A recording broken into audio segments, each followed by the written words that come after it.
Full disclosure, I really don't want to mess it up. Today, guys, we are talking about transcripts, high school transcripts.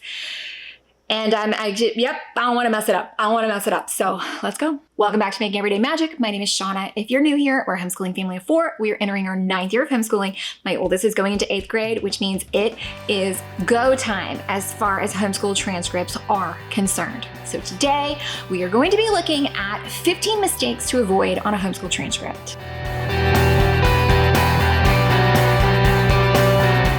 Before we go any further, please scroll down, hit the big red subscribe button, turn on the bell for notifications, and give this video a thumbs up. While you are down there, you can find me in the comments or over on Instagram at Making Everyday Magic. I am going to ask that you do me a solid favor.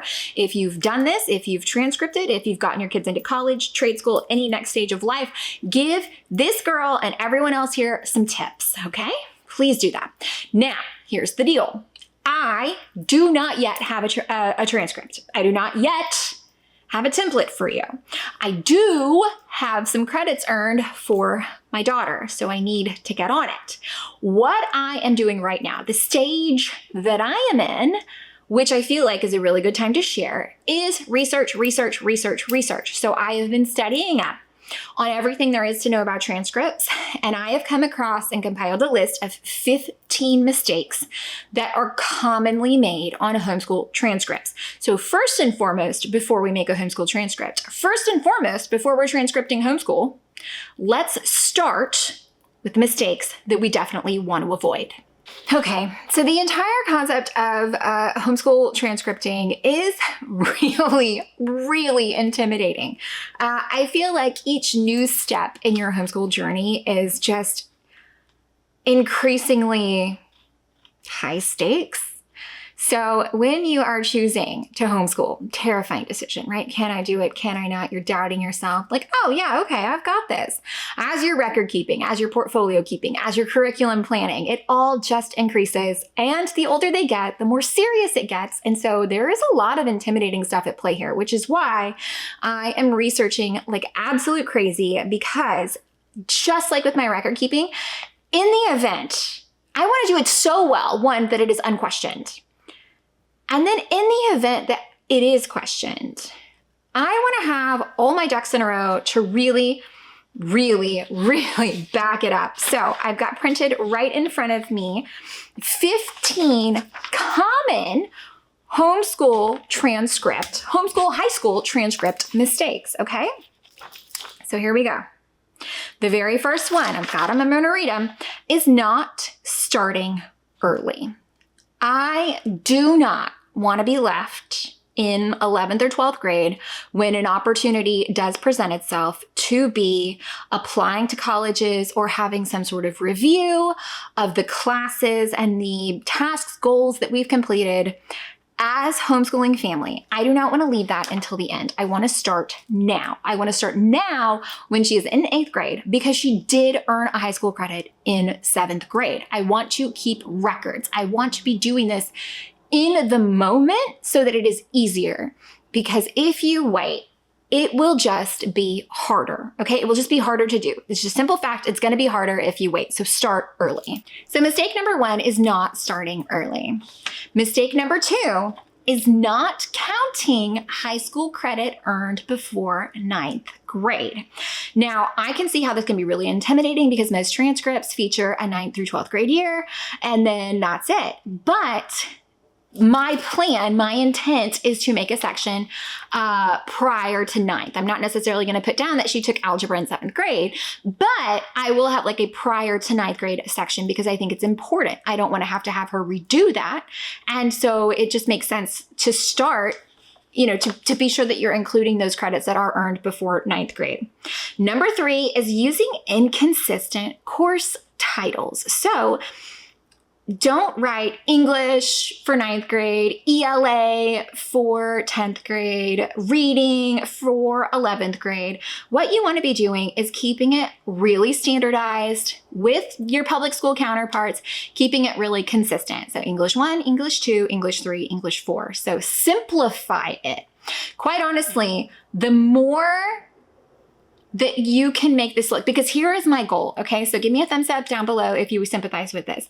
My goal is to make this transcript so spot on that our homeschool high school transcript doesn't even get a second look. So we're going to be striving for consistent, professional, polished looking transcript, so that while yes, every child can go to college, homeschool students get into college all the time, there is no lying about the fact that choosing a different path than what is the norm for our students just makes it different. And different isn't always better. It's not bad, but it's not always better. So if we can keep them from kind of othering via the transcript, that's my goal. I want it to blend right in seamlessly with what they are usually seeing, with what they are usually experiencing. I don't want anything that's going to kind of stand out as a red flag. So we are going to be consistent, okay? Consistent, professional, polished, finished look. Now, number 4. Skipping course descriptions, and this is where your records are going to come in. Leaving colleges guessing about what your student did. If you, and this is true in every aspect, it's been true in my parenting, it's been true in trying to appease my clients when it came to like a new hairstyle or color, the more information that you can give people, the less they're going to ask questions, because they assume you've got it. They assume you've covered your bases. So if my kid is asking me a really complex question about, let's just say, a question about sexuality, or a question about something that is really complex, like financing, budgeting, or why the green this morning, perfect example, why there's a sign on the road that says yield to green. I love taking the approach of giving 5% more than what is required, more than my kids want, more than my kids need. I'm giving them as much information as I can possibly offer. More often than not, it satisfies their question, and then they are good to kind of like move on with life. So I want to take the approach of providing more information than is needed. Okay, so that is the goal here. Make sure that it is very clear what you've done, how you've done it. And you can do that by very thorough record keeping. So keep up, okay? Keep it a short document with just a brief course description. As you guys have seen in my record keeping video, I literally copy and paste from the publisher's website. So that makes it a lot easier. Number 5 mistake is not including a grading scale. So it is so important to show how you've collected or kept your grades. So pass, fail, which I think is the least ideal of the methods, but put your grading scale on there. So for me, an A+ is 98 to 100. An A is 90 to 100. A B is all of the 80s. Like, keep your grading scale on there so they can understand what is happening. So if they get, an A is equivalent to a 4.0, they're going to see that consistency. They're going to know that you've put some thought into this and that you did have a litmus, okay? It is a little harder to justify when your kids do, an A in everything for homeschool. Like, be honest, show the scale, show what you're using, and then stick with it. That way they know that you were for real and you've provided a well-rounded education. Okay, number 6 is not recording credits accurately. So the mistake, giving 1 credit for a 1 semester class or 2 credits for a regular full year course. And that is not how it goes. There's different course standards, I think, for every state, but the general rule of thumb is that if you have a textbook course, or a course, if you start it and you finish it, that is a full credit. Or if it is not something you can measure, like with a textbook, like for music or something like that, 120 to 150 hours of instruction or hours of engagement equates to a full credit. Okay, so if they finished, half a semester of Algebra 1 or half a year of Algebra 1, 1 semester of Algebra 1, that'd be a half credit. If they did something like music for 60 hours, half credit. So make sure that you are being consistent and accurate in how your credits are scored. Again, you can look these things up by state requirements, and a lot of times you can look them up by what the colleges are expecting. But general rule of thumb, if you do complete a full, textbook course load, then that is a credit. If you do it for the year, that's a credit. Number 7 mistake is being too informal. So we are Times Roman, okay? We are Times Roman it.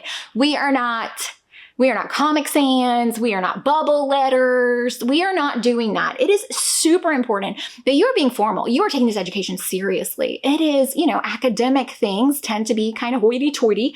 Follow that. Lean into it super, super hard. Keep it clean and keep it academic, okay? Forgetting to sign and date the transcript. That's right, number 9. This is one of those things like, is it plugged in? Is it turned on when you're trying to get, support or whatever? Don't forget to sign and date it. If you can, I would notarize it. Get it notarized and make it look legit, okay? Legitimacy. We are lending, we are proving, because honestly, that's our job. Are we giving them the best education possible? Yes. Are they getting a better education more often than their counterparts? Absolutely. But we are gonna make sure that it looks like they did, okay? That is our job. So do not forget to sign and date the transcript. Here in Texas especially, every homeschool is treated as a private school. So like we are the people in charge of this private school, and a private school or a public school, they're gonna sign and date that stuff. So you need to do it too. Number 10, common mistake. Again, not including a graduation date. There is a start and there is a stop. They need to know when it is completed, okay? Include actual, or if you're applying ahead of time, projected graduation date very clearly at the top of the document, okay? They want to know. Number 11, huge mistake, not tracking GPA.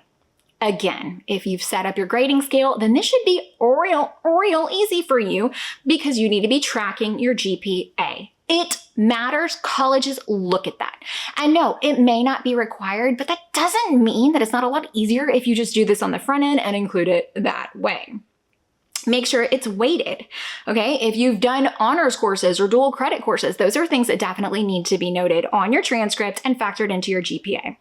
Number 12, common homeschool mistake, overlooking electives, okay? Colleges aren't just looking at how you can score in English anymore. They want to know everything about the full child. So be sure that you are including electives, volunteer work, anything that they do that they are passionate about.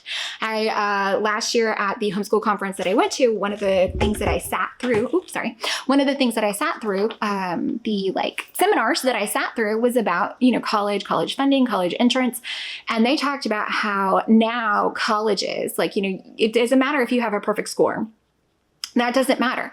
What they want to see is your passion, your roundedness as a human being. Not that you've just been checking the boxes to get into college, but that you lived life, that you enjoyed it. Include the electives. It is really important to put in things like art, theater, financial literacy. Let them know that you are volunteering. Let them know that you have passions in life, okay?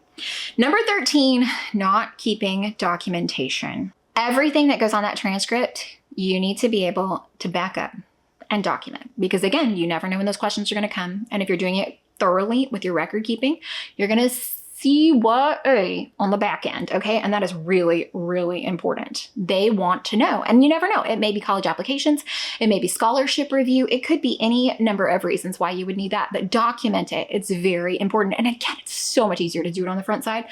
Guilty of never having done that until this year, so don't let me judge you, because it's me. I'm judging me. Number 14, and this is a big one, and it was really common for a little while, using only pass-fail grades. It's not how it's done in most places of the world, and that is not how it should be done on your homeschool transcript. Again, we are trying to fly under the radar enough that we blend right in with everybody else and don't cause any further scrutiny on ourselves, but we want to just under the bar so that we still look amazing compared to those other applicants. And so we are going to use the GPA and the grading scale that we've already included, okay? Letter grades. They're a standard. Just do it. I don't care if you agree or don't agree. I don't care if one place that you're looking at will accept, even if they will accept just pass fail. I don't care. Okay? If you're going to do it right. Save yourself on the back end. Number 15, huge. Again, we're circling back. Not treating it like a legal document. You need to have, this is not just for you, okay? This is for your kid going forward in their real world. And this is where you can prove not only to colleges, scholarships, applications, jobs, but to your child that you did them a service. This is real. It is big, it is meaty, it is weighted, and we are going to take it seriously. So name your homeschool and stick that up top. Put all information that you need up top. Constantly be checking back to make sure that you are doing your best job for your learner. We say it all the time. You've chosen to shoulder the burden of your child's education, and it is your job to be able to prove to everybody that you've done a great job, okay? So we're going to treat this like a legal document. We're going to stick all of our official names up top. We're going to sign it. We're going to date it. We're going to make sure it's weighted. We're going to make sure that we've got a grading scale. We're including those GPAs. We're keeping accurate records, and we are going to start our transcripts before 9th grade if there's credit earned before 9th grade. And we're also going to include those electives and volunteer hours. So this, my friend, is what we're doing, okay? We are going to kick Hiney at high school homeschool transcripting. And as soon as I have a template available for myself, I will be sharing it, okay? Okay, so if you have anything you want to add to my list, scroll right on down. Let me know what helped you, what hurt you. Do you have experience? Are you just like me and terrified of what's coming? Let's go. Let's talk about it. I would love to hear what you've got to say. As always, guys, I hope that you enjoyed it. If you did, please scroll down, hit that big red subscribe button, turn on the bell for notifications, and give this video a thumbs up. As always, you can find me down in the comments or over on Instagram at Making Everyday Magic. I know there are people out there who have trod this path before me who will help us answer questions, offer guidance, let us know if we're on the right track. Let us know if we have left the path, if we have gone, if we have ejected seat out of the airplane and you don't even know where we're going. Give us some guidance. It is like so helpful to get that kind of feedback from people who've done it, who've lived it, who have tackled this before us. Thank you so much, guys, for coming back. Best of luck.